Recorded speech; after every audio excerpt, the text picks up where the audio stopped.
Selamat malam semuanya. Assalamualaikum warahmatullahi wabarakatuh. Waalaikumsalam Salam warahmatullahi sejahtera bagi kita semua. Shalom, Om Swastiastu, Namo Buddhaya, Salam Kebajikan. Jadi pada sesi kali ini, pada malam ini kita akan uh, sama-sama belajar di kelas backend ya guys. Jadi untuk pemateri kita hari ini adalah Tufail. Dia tuh udah punya lumayan banyak pengalaman tentang backend, sama pernah magang juga ya Kak Tufail ya di sebagai web developer. Iya, betul, udah magang. Ilmunya selama magang gimana tuh Ya, Kak Tufail? jadi betul sudah magang, sekarang pun juga masih magang juga di perusahaan yang berikutnya lah. Kemarin magang di daerah Grogol di perusahaan Dinar Makmur, kalau kalian tahu Crystal Place. Di situ ada gedung namanya APL Tower di situ di perusahaan Dinar Makmur. Kebetulan di sana kemarin megang project buat aplikasi Sahabat Tulus Water. Sekarang di PT Binawan Group, bekerja di bagian BIT, Binawan Inti Teknologi, dan juga megang web dev sih, cuma fokusnya terutama ke back end gitu sih. Oh gitu ya. Udah berapa lama kira-kira Kak Tufail magangnya? Kalau di Dinar Makmur kemarin itu kurang lebih 4 bulan. 4 bulan. Kontraknya 6 bulan, cuma karena jarak dan juga kesehatan jadi mengundurkan diri lah. Cuman karena waktu di Dinar Makmur saya juga udah freelance, dimanfaatin dari kelas itu menjadi magang, manfaatin relasi lah. Dari relasi itu sekarang masuk di BIT, di Binawan Inti Teknologi kayak gitu. Sebelumnya ini udah di record belum ya? Udah aman. Oh udah aman ya. Oke Kak Dinda. Oke, gimana Kak Tufail? Mau langsung masuk ke materi atau mau sharing-sharing lagi kira-kira? Mungkin kenalan sama orang-orang yang udah join dulu kali ya. Oh iya iya. Satu persatu boleh perkenalkan dirinya, sekalian mungkin Guys, absen kali ya. kalau pengen kenal kalian satu-satu. Mulai dari siapa ya? Mulai dari Ayas deh. Halo, halo. Halo Ayas. Ada suara ya? Sekarang semester berapa Ayas? Sekarang semester 4 Prodi Sistem Informasi. Oke. Kebetulan anak fungsi Silakan. juga. Siapa tuh? Ya selanjutnya. Coba Kak Raihan. Halo, perkenalkan saya Raihan Apresius, Sistem Informasi semester 4 juga sama. Oh iya. Coba Ahmad Aril Kobar. Jurusan apa? Oh iya, perkenalkan nama saya Ahmad Arif Kobar dari Prodi Informatika semester 2. Oh semester 2. Oke. Kalau Feby Rizky informatika juga atau SI? Iya bang, saya informatika dari semester 2 juga. Oh iya. Bagus nih yang informatika juga kan bakal bisa ngarah ke programmer juga ya Kak Tufail ya? Betul. Oke lanjut, siapa lagi?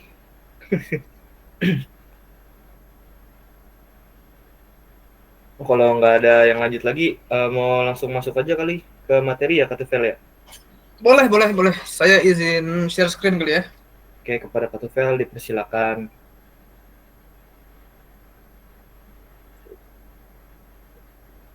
Oke, layarnya kelihatan nggak? Kelihatan nggak guys layarnya? Kelihatan Bang. Oke, Kelihatan ya? Kak Tufail. Oke, sebelum mulai pengen nanya dulu deh, ada yang tahu back end nggak nih kira-kira? Atau nggak asing dengan kata-kata back end? Ada nggak? Backend guys. Coba yang tahu silakan dijawab. Mbak. Oke, sepi ya? Sepi. Mungkin kurang familiar Kak dengan Mungkin nggak apa-apa lah, masih baru mungkin. Tambah juga banyak semester 2 kayaknya sini ya. Iya. Oke, back end. Jadi sebelumnya saya akan jelasin dulu lah kita bakal ngebahas mengenai apa. Yaitu kita akan membahas mengenai apa itu back end, perbedaan antara back end dan juga front end, lalu skill yang harus dimilikin buat menjadi seorang back end, peran back end dan juga komponen utama back end gitu. Nah, apa itu back end? Di sini lumayan dijelaskan, lumayan mendetail dan teoritikal lah. Jadi back end itu adalah bagian dari aplikasi atau website yang bertanggung jawab untuk menyimpan, proses, dan juga ngirimin data ke front end. Fokus utamanya itu buat nanganin aplikasi yang tidak terlihat oleh pengguna, yaitu dan juga komunikasi antara server, database, aplikasi lainnya juga. Terus menciptakan dan mengelola API, yaitu Application Programming Interface, yang memungkinkan komunikasi antara front end dan juga back end. Nah, ini perbedaan front end dan back end nih. Jadi back end itu biar lebih enak buat dipahami, pakai kata-kata sendiri aja ya. Back end itu logika dalam sebuah software, dalam sebuah aplikasi. Jadi back end itu dapat diibaratkan menjadi sebuah otak gitulah. Sedangkan front end itu ya tangan kita, kulit kita. Nah, yang menggerakkan itu API. API itu diibaratkan kalau misalnya dalam anatomi manusia itu sebagai sarafnya. Karena tangan kita buat gerak yang gerakin saraf kita, gitu-gitu kan. Jadi, kalau misalnya diibaratkan dalam anatomi manusia itu, back end itu adalah otaknya, API-nya itu adalah sarafnya, dan juga front end-nya itu kulitnya lah, tangan yang terlihat lah, gitu kan. Nah, peran backend dalam aplikasi. Backend itu lagi-lagi, dia itu mengelola logika. Ada data, dikelola datanya. Kayak contoh, saat kalian, ini deh, ada yang pernah login ke dalam sebuah website atau aplikasi pastinya kan. Contoh Instagram, Facebook, Twitter, dan lain-lainnya lah banyak. Yang kita tahu kan kita cuma mengisi data, menginput data gitu. Yaitu email kita, password kita, nama lengkap kita, dan lain-lainnya gitu. Nah, back end ini setelah kita input data ini akan dijadikan apa gitu loh. Ada yang disimpan ke dalam database, ada yang dikelola untuk fitur-fitur menarik berikutnya. Kayak contoh yang ada fiturnya itu dari segi back end mungkin aplikasi seperti Netflix ataupun video gitu. Video deh biar lebih enak deh. Di video itu ada video kan pastinya kan? Aplikasi video atau video tahu kan ya? Nah, video itu kan kerjasama dengan Premier League. Jadi buat kita nonton bola, kita harus bayar gitu kan. Nah, backend ini yang mengatur. Semua orang bisa login ke dalam video, tapi nggak semua orang bisa nonton bola di aplikasi video. Nah, dikelolanya di mana? Dikelolanya itu di backend. Makanya backend itu disebutkan dengan logic. Seperti itu. Jadi, biasanya tuh kalau backend itu kita main di apa? If else, terus kita juga main di API, dan lain-lainnya lah. Seperti itu. Nah, back-end developer perannya juga pasti penting banget dan kemungkinan untuk kalah dengan AI pun juga masih minim. Kenapa? Karena AI mungkin bisa membantu dalam perkodingan, tapi tidak bisa menggantikan kita dalam segi pola berpikir kita gitu loh. Jadi yang mahalnya itu bukan mengenai websitenya, UI-nya itu nggak mahal. Yang mahal itu pikiran yang ada dalam sebuah proses seperti itu. Oke, ini komponen utama dalam backend, yaitu database. Database ini penting. Database itu ibaratnya itu seperti lemari deh contohnya. Kalian beli baju di luar, ibaratkan dengan kalian mengisi data. Kalian bawa itu ke rumah, dalam perjalanan disebutkan sebagai API. Bajunya disimpan di mana? Di database. Mudah-mudahan di sini kalian nggak awam dengan MySQL, XAMPP, dan lain-lainnya ya. Karena itu disebutkan dengan database. Mereka itu sebagai storage system. Ada yang bentuknya cloud, ada juga yang bentuknya fisik gitu. Kalau yang cloud contohnya apa?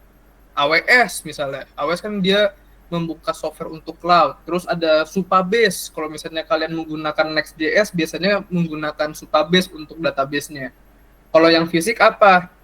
Ada mereknya itu NAS, Network Association Storage. Nah, itu fungsinya sebenarnya sama seperti Google Drive, tetapi servernya ada di rumah atau tempat penyimpanan kalian masing-masing. Nah, itu disebut dengan storage. Storage di sini disebut dengan database. Lalu ada bahasa pemrogramannya. Bahasa pemrogramannya itu cara kalian berinteraksi atau menjelaskan logika dalam sebuah sistem ke dalam komputer gitu loh. Jadi bahasa pemrograman ini kan memiliki sintaks. Kenapa sintaks? Karena bahasa pemrograman itu adalah salah satu cara kita berkomunikasi dengan sebuah mesin. Ada yang binary code dan lain-lainnya lah.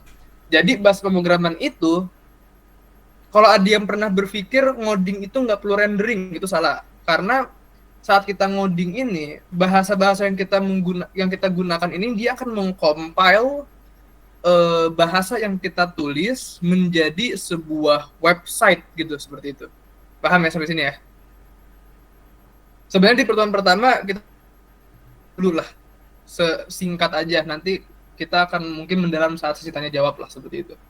Bahasa pemrogramannya apa aja biasanya? Biasanya PHP, Node.js, Python, Java, Go, Ruby, lain-lain lah. Yang paling digunakan sama orang tuh apa? PHP. Kenapa PHP? Karena PHP itu satu udah digunakan worldwide. Semua orang udah mengerti dan juga menjadi salah satu bahasa pemrograman yang menurut saya pribadi pun juga tertua gitu, atau dituakan.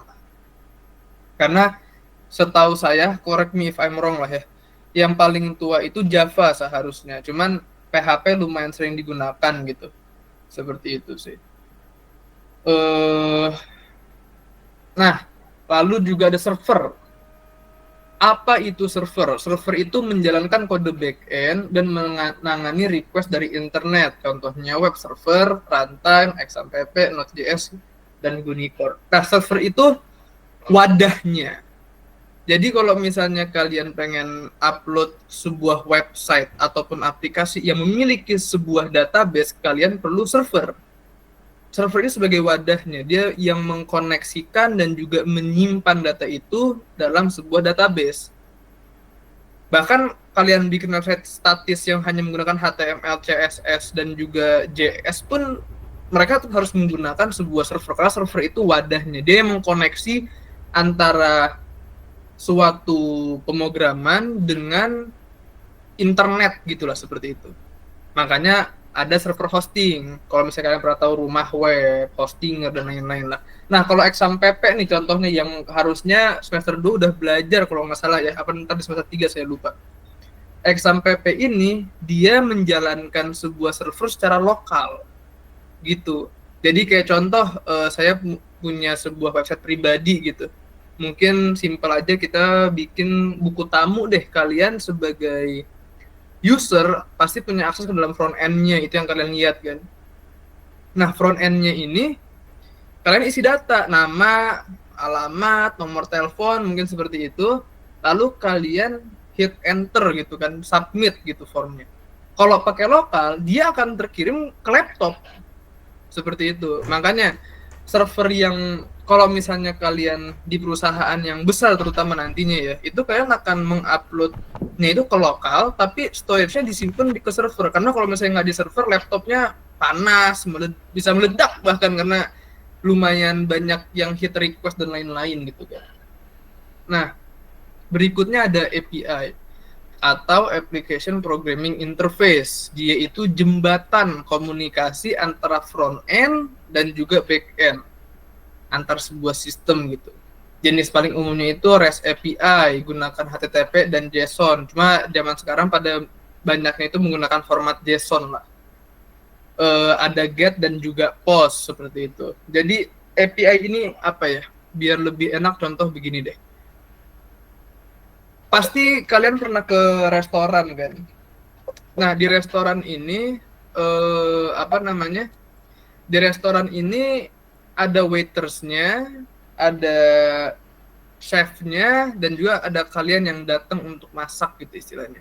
Nah, kalian yang datang ini melihat makanan menjadi sebuah front end. Back end-nya di mana? Back end-nya itu di koki yang masak seperti itu.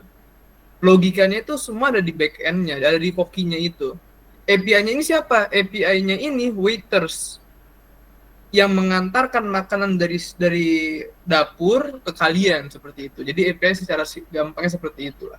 Ada get dan post. Get ini simpelnya buat ngambil daftar user, buat ngambil data-datanya lah, dan post itu biasanya buat menambahkan seperti itu. Lalu ada skill yang harus dimiliki back-end developer. Memahami bahasa pemrograman back-end. Sebenarnya ini wajib pasti ya, kita ngoding juga pasti kita harus paham bahasa pemrograman lah. Memiliki pengetahuan mengenai database, pasti karena database akan kita yang kelola. Pengetahuan tentang API, betul, API itu walaupun secara singkat itu diibaratkan sebagai koneksi, cuman diaturnya juga lagi-lagi menggunakan bahasa pemrograman seperti itu. Mengenal berbagai jenis server. Nah, sebenarnya skill yang harus dimiliki backend itu banyak, teman-teman. Dalam segi apa? Kalian tuh harus bisa critical thinking, harus bisa logical thinking, dan macam-macam gitu loh. Kenapa? Karena dalam sebuah website ataupun aplikasi yang kalian buat, sebelum kalian bikin database contohnya, kalian tuh harus paham gimana caranya si user setelah submit login dia kemana, setelah register dia kemana, seperti itu. Data yang dimasukin oleh user ini gimana caranya mengelolanya. Kayak contoh Shopee. Oke, kita sebagai user melakukan register, setelah register kita login, setelah login kita cari barang yang kita inginkan, lalu kita pencet beli. Nah, itu logikanya seperti apa? Itu harus dipikirin dulu sebelum kita mulai ngoding, karena coding yang cepat itu coding yang kita udah mengetahui logikanya. Kalau front end kan cuma tampilannya aja, istilahnya kan seperti itu. Nah, logikanya ini semua di back end. Seperti itu. Dan secara teori singkat aja seperti itu. Tapi mungkin kalau misalnya ada yang kurang ingin dipertanyakan, silahkanlah, diperbolehkan gitu kok.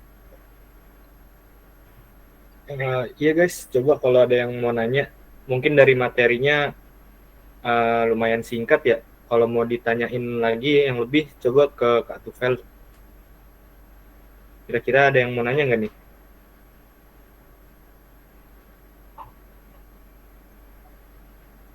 Jangan malu untuk bertanya guys. Ntar sesat di jalan loh.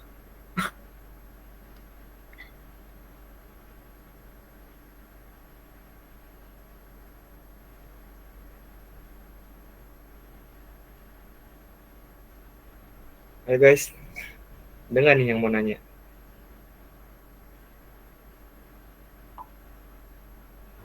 Boleh lihat materinya lagi nggak, Bang? Boleh. Materinya lagi. Coba Kak Tufel. Yang mana nih? Yang mana?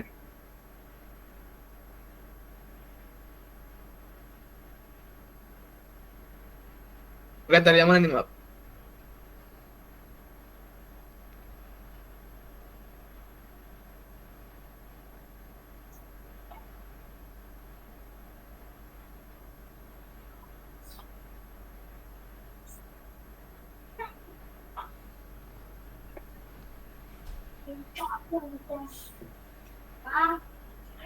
Oh iya Kak Tufel, kalau nggak ada Ya. yang nanya, coba deh saya yang nanya.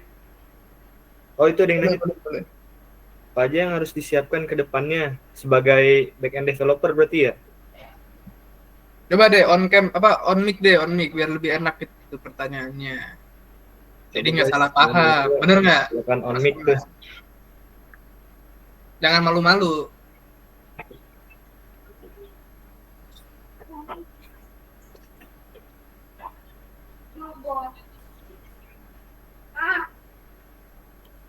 Coba Gufron Ar-Rahman. Kalau mau nanya coba langsung ke Kak Tufel tuh. Oh lagi rame. Oh lagi rame. Berarti apa yang harus dipersiapkan sebagai untuk menjadi back-end developer ke depannya? Gitu. Mental sih. Harus siapin mental sih. Cuman lebih harus disiapkan sebagai back-end developer itu sebenarnya yang tadi di sini sih, di yang terakhir tadi. Ini. Jadi buat kedepannya kalian mungkin harus bisa belajar untuk critical thinking juga, terus harus belajar buat logical thinking karena kalian sudah memiliki sebuah logika nih misalnya. Sebenarnya logikanya mungkin simple gitu, submit login form buat login, simpen datanya dalam database. Kalau misalnya datanya nggak dalam database, maka loginnya gagal seperti itu. Cuma kan itu harus dipikirkan juga logika jalannya seperti apa. Nah, biar lancar gimana? Kalian harus critical thinking. Jadi back end itu dia ini loh skill yang paling utama dalam pemrograman ya atau dalam dunia per IT-an gitu. Itu gimana caranya kalian bisa menyelesaikan sebuah masalah. Paham nggak? Kalau misalnya kalian pengen critical thinking tapi nggak ada masalahnya kan jadi percuma seperti itu kan. Makanya skill utama itu kalian harus bisa memecahkan sebuah masalah. Seperti main puzzle lah.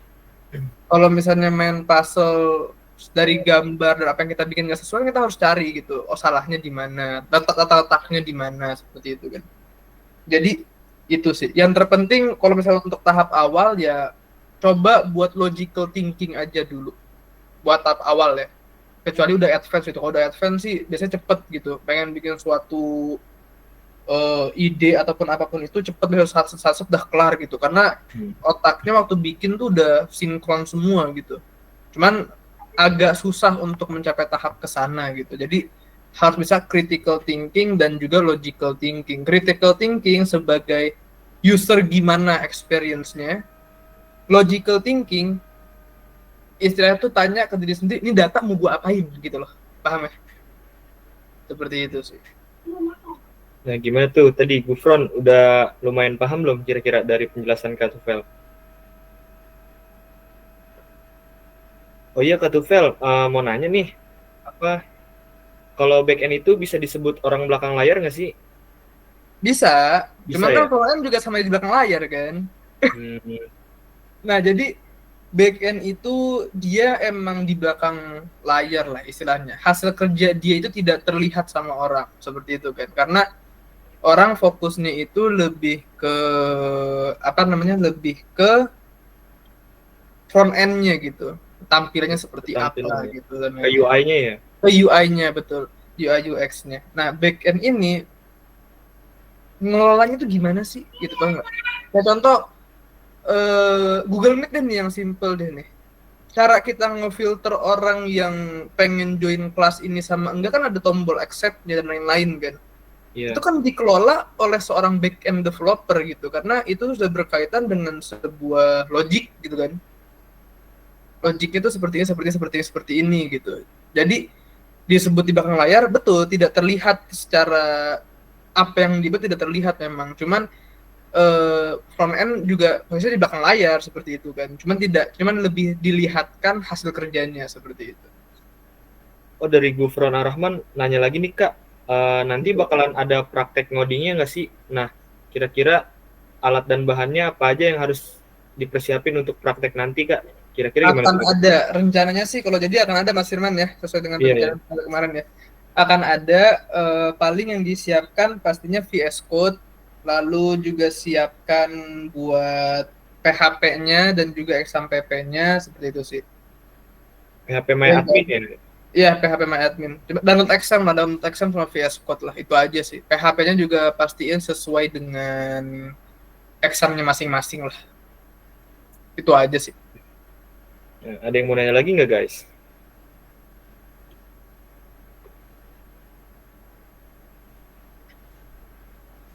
Berarti ntar belajar database juga ya Bang? Iya, pasti kita tampilin database lah. Cuman database-nya nanti kita nggak pakai terminal, kita langsung pakai localhost PHP MyAdmin aja karena ada yang gampang, kenapa perlu yang ribet sih?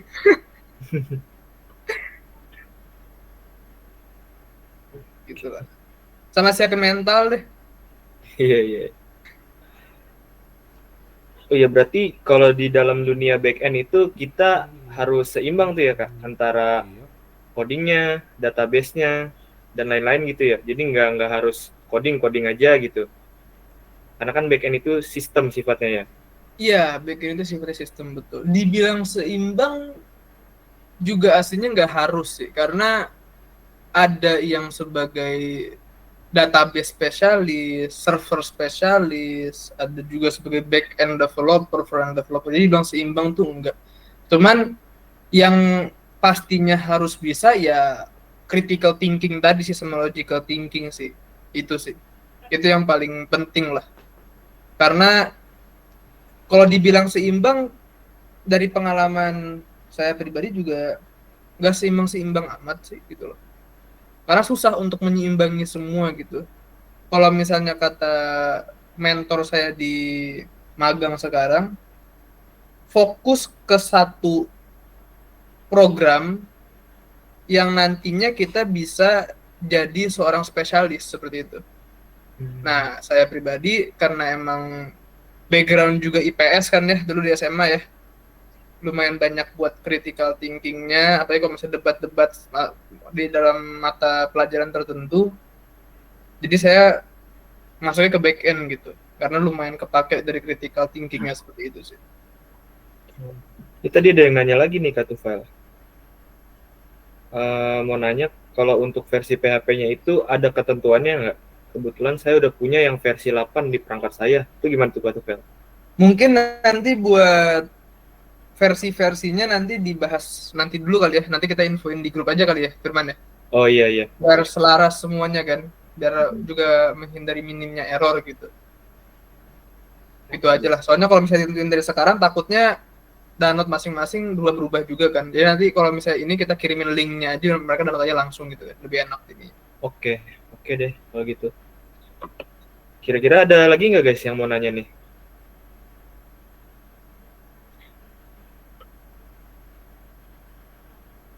Atau udah cukup nih?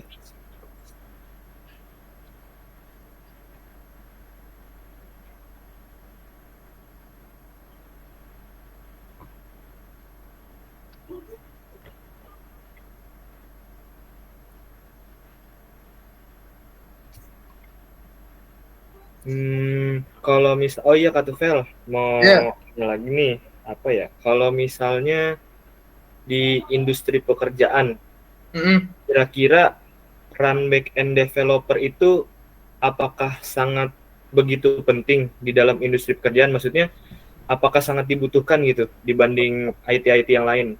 Banget. Itu kan sangat luas ya yang kita tahu. Ada jaringan, ada sistem analis, ada dan lain-lain dah. Segalanya. Peran back-end developer ini apakah sangat dibutuhkan di industri perkantoran? Itu gimana Kak Tufel? Sangat amat dibutuhkan. Banget lah ya. Banget. Karena lagi-lagi back-end itu, ini kelebihan kalau misalnya kita jadi spesialis back-end ya, biasanya. Jadi ini jangan dipukul rata pasti bakal begini, cuman dari beberapa studi kasus, kebanyakan seperti inilah gitu. Orang yang fokus di back-end, dia kan fokusnya kan ke critical thinking. Berarti bisa dibilang dia menghindari creative thinking gitu kan. Iya. Nah, orang yang fokus di critical thinking, dia cenderung bisa memecahkan masalah lebih cepat. Paham ya? Nah, sekarang fungsinya dari dibuatnya sebuah website ataupun sebuah aplikasi, dari zaman dulu bahkan sekarang fungsinya sama, yaitu mempermudah manusia. Itulah fungsi teknologi kan. Cuman seorang front end, dia fokus ke tampilannya yang friendly dengan seorang user. Nah, yang bikin idenya, istilahnya kan ide lah ya, yang punya idenya itu seorang back end. Karena lagi back end itu kalau dibilang sebagai otak, seperti itu. API itu saraf, dan yang terlihat dari mata kita, tangan kita, kaki kita itu sebuah front end. Paham ya? Makanya kalau dibilang penting, penting banget. Makanya tadi di awal kalau nggak salah sempat saya juga bilang, back end ini bisa menjadi salah satu pekerjaan yang aman dari AI. Karena apa? Karena AI mungkin bisa membantu zaman sekarang ya di critical thinking ya. Cuman AI itu belum bisa sepenuhnya mengetahui apa yang kita inginkan. Gitu kan? Kayak gitu sih. Jadi kalau misalnya dibutuhkan apa enggak, ya sangat banget dibutuhkan gitu.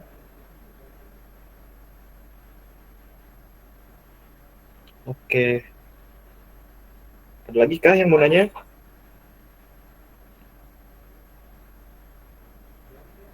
Mungkin Ayas mau nanya?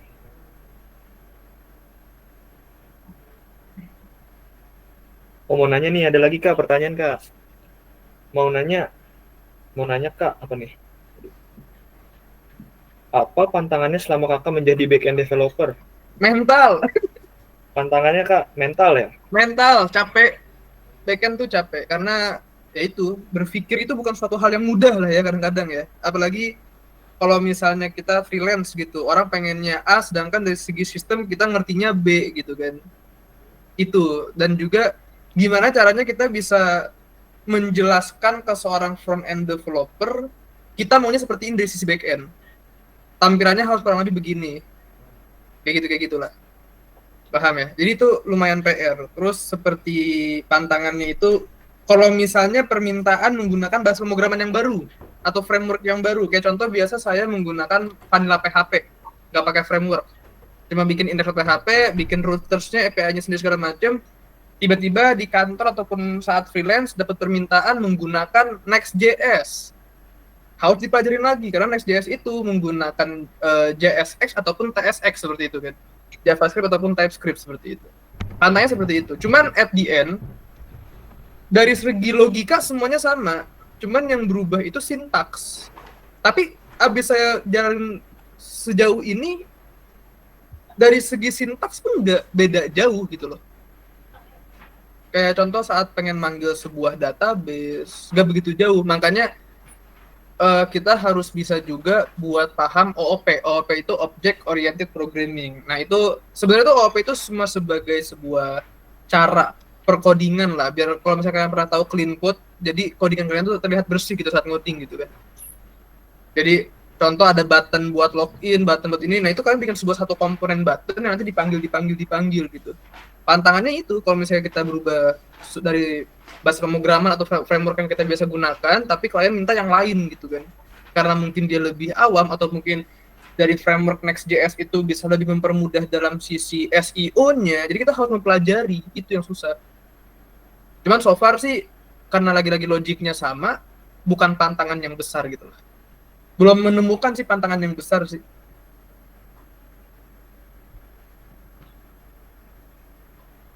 Dari Buat Ayas, yang ini sebenarnya masih dibicarakan. Kalau misalnya kemarin sih kemungkinan nggak pakai framework ya, pakai vanilla aja.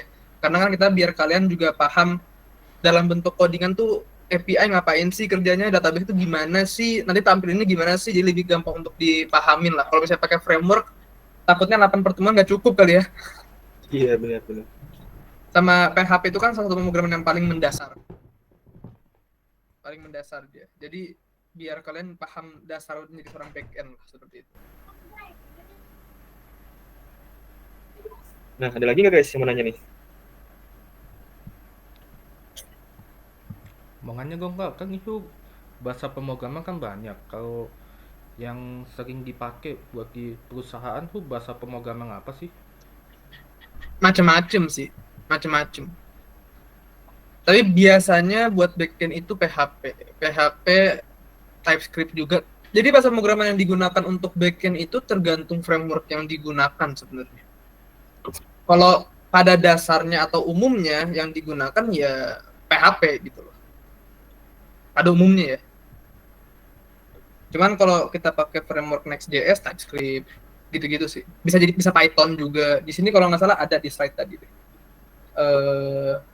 Ya. Nah nih, bisa PHP, Node.js, Python, Java, Go, Ruby, lain-lain lah. Kalau misalnya Python ada Django sama Flask. Yang saya berpengalaman dulu Flask, Django belum. Node.js sedang digunakan sekarang. Cuman yang paling pertama saya gunakan buat belajar ya PHP. Itu sih.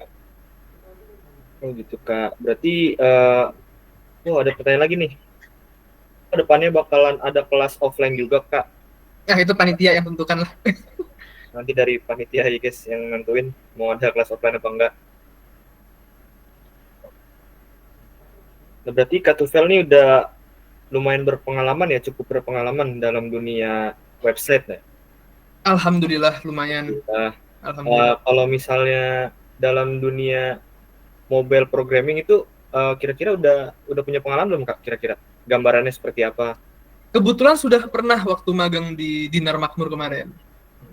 Itu gimana tuh Kak? Bisa dijelasin nggak sedikit gambarannya aja? Apakah sama gitu sama web developer? Beda. Oke, ya beda. Beda banget. Jadi kalau misalnya buat mobile tuh kemarin kita menggunakan frameworknya itu Flutter. Flutter itu menggunakan bahasa pemrograman namanya itu Dart. Itu dari segi bahasa dan lain-lainnya beda banget. Beda banget Kaget sama ya web. Kak? Kaget banget. Cuman karena saya sebenarnya kan minatnya kan ke back end. Iya. Kemarin itu kesulitannya itu bikin tampilan buat di usernya. Jadi saya yang harusnya backend diminta buat bikin front end untuk si aplikasi. Nah, front endnya karena kebetulan saya bukan orang yang kreatif ya, lumayan cepet buntu otak saya kalau misalnya suruh mikirin desain. Dari segi desain jelek, tapi waktu koneksi ke API dan lain-lainnya lumayan cepet karena ya itu background saya emang fokusnya ke backend gitu kan. Ini memang udah back-end banget ya Kak? Iya, karena nggak bisa pikir kreatif, gak tahu kenapa, dari setelan pabriknya. Oke, berarti sudah punya pengalaman ya, walaupun nggak terlalu seperti web gitu, nggak terlalu banyak. Iya. Nggak menyentuh lah ya, dunia Seenggaknya mobile pernah programming. Karena gini man, dari pengalaman saya ya, dan yang saya dari teman-teman lah gitu. Kita masuk SI ataupun TI gitu ya. Kalau misalnya kita nggak punya pengalaman dari sekarang, saingan kita pas dulu tuh berat-berat. Karena kita hitungannya sama kayak yang lain. Sedangkan pekerjaan zaman sekarang yang diminta pengalaman, jam terbang gitu kan. Makanya kalau saya bilang tuh, seenggaknya dari sekarang tuh dari freelance lah. Karena ngoding itu nggak bisa teori. Ini ngejelasin teori nih, oke paham teori seperti ini. Waktu praktek nggak bakal ngerti karena teori yang kita jelasin waktu praktek nggak bakal dipakai. Ngerti nggak? Studi kasus itu beda-beda nanti. Mungkin secara sintaks semuanya sama, cuman teori itu menjelaskan, prakteknya nggak segampang teorinya. Kayak contoh, ada yang semester 3 ataupun 4 gak di sini? Ada nggak nih anak-anak semester 3 ataupun 4? Oke, Ayas, coba Ayas on mic bentar Ayas. Ya apa? Ayas di semester 3 atau 4 kemarin ada mata kuliah web programming nggak? Ada. Ada. Ayas kalau nggak salah kemarin juga sempat ikut freelance bareng saya ya, Abjati ya? Iya. Nah, menurut Ayas, dari yang dipelajari selama mata kuliah web prog sama yang saya jalankan di freelance, sama apa beda Ayas? Beda. Beda jauh kan? Beda. Beda jauh. Jadi gitu teman-teman. Coding itu jangan berpatokan dengan teori, tapi berpatokan sama skill. Makanya saya bilang, jangan fokus ke front end ataupun back end. Fokus ke satu aja dulu. Kalau misalnya udah jadi ahli dalam back end misalnya, baru kita pelajarin front end. Kalau udah ahli dalam front end, baru kita pelajari back end. Karena di hari akhir itu, saat kalian membuat sebuah pemrograman, sebuah website ataupun aplikasi, yang dinilai mahal itu bukan cara kalian bikinnya, tapi hasil akhirnya ataupun khas yang kalian punya. Kayak gitu. Kayak contoh nih, kalau misalnya front end biasanya desain lah ya. Mereka yang dijual desain gitu kan. Tapi kalau back end itu dia menjual contoh halaman dashboard admin deh. ERP dan lain-lainnya kayak gitu. Seperti itu. Jadi ya kayak gitu deh jawabannya deh kurang lebih deh Firman. Paham ya? Paham. Rizky, menanya Rizky. Anak Litbang nih. Diam-diam aja. Anggota Katuvel ya. Boleh. Oke, Bang, Nanya apa nih, Rizky? mau nanya nih, dari tadi kan kita bicara critical thinking ya. Betul. Nah, cara melatihnya itu dalam backend itu apakah kita harus sering melakukan CRUD atau observasi dari web lain gitu atau gimana? Cara ningkatin critical thinking dalam back end. Nah, ya. Jawabannya tidak ada cara latihannya. Mantap. Tidak ada cara latihannya. Jadi aslinya tuh harus banyak ngalamin dari studi kasus lah. Dari pengalaman gitu. Kayak contoh, makanya kan buat Rizky juga dari sekarang kan kalau rapat itu saya sering bilang kan, bikin project, sendiri aja, ya kan. Nah, karena saat terjadi suatu kesalahan, itu justru jadi ilmu baru buat kita. Makanya saat kita ingin membuat berikutnya, otak kita tuh akan bermain, oh gue kemarin udah begini, jangan sampai begini lagi, kurang lebih begitu. Seperti itu. Jadi cara melatihnya ya perbanyak project, bikin aja. Nggak perlu bikin yang bagus, yang penting jalan. Kayak gitu sih.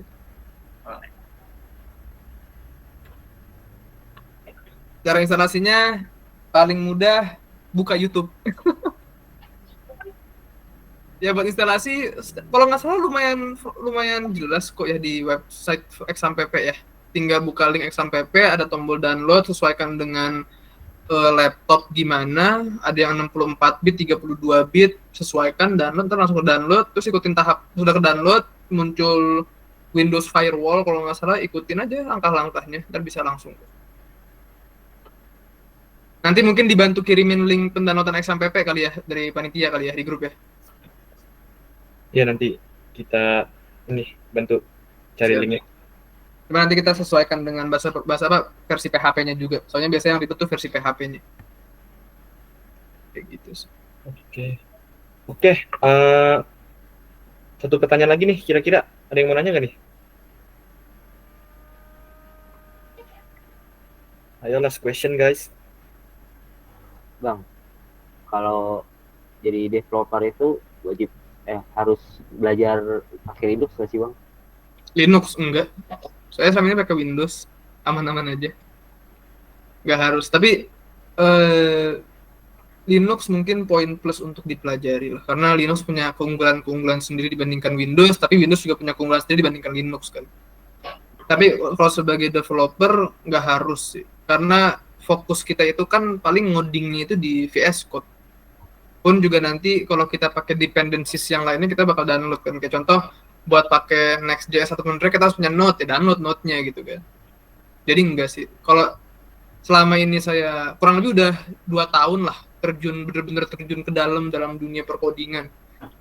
Nggak ada sih, Linux pun juga nggak dipakai. Bahkan yang di kantor pada pakai MacBook aman-aman aja. Dan bikin website nggak perlu pakai Linux gitu sih. Sama aja sih. Yang penting kan wadah buat ngodingnya, entah Notepad, entah VS Code. Cuma kan at the end, dia menampilkan hal yang sama kan, dari satu codingan yang sama gitu. Jadi nggak terlalu berpengaruh sih. Kenyamanan lah, itu kan software dari sebuah laptop kan, iOS-nya lah istilahnya gitu. Ada yang Windows, Linux, Mac gitu kan. Preference masing-masing lah itu. Gitu sih. Oke. Berarti gitu aja ya Kak Tufel ya, penjelasan tentang back-end developer secara teorinya ya. Nanti Siap. kalau misalnya memungkinkan kita pasti ada praktek ya. Pasti ada praktek. Ada praktek ya. Pertemuan selanjutnya. Harapannya kelar kelas ini kalian seenggaknya paham dasarnya lah mengenai CRUD lah seenggaknya. Oke, kalau gitu mohon diaktifin kameranya guys, mau buat dokumentasi.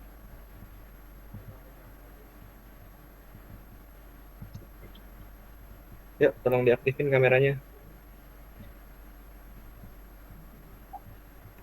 Hitungan 3 ya.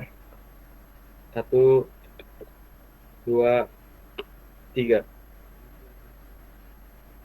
Oke. Oke, berarti itu aja ya Kak Tufel ya pembahasannya pada pertemuan pertama kelas backend ya. Betul.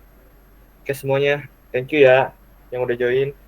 Jangan lupa pertemuan selanjutnya kita ada pembahasan lagi tentang lebih dalam, bahkan mungkin udah mulai mau praktek ya Kak Tufel ya. Kita lihat sikon kalau itu. Ya. Oke semuanya, thank you ya. Assalamualaikum warahmatullahi wabarakatuh. Waalaikumsalam. Waalaikumsalam warahmatullahi wabarakatuh. Warahmatullahi wabarakatuh.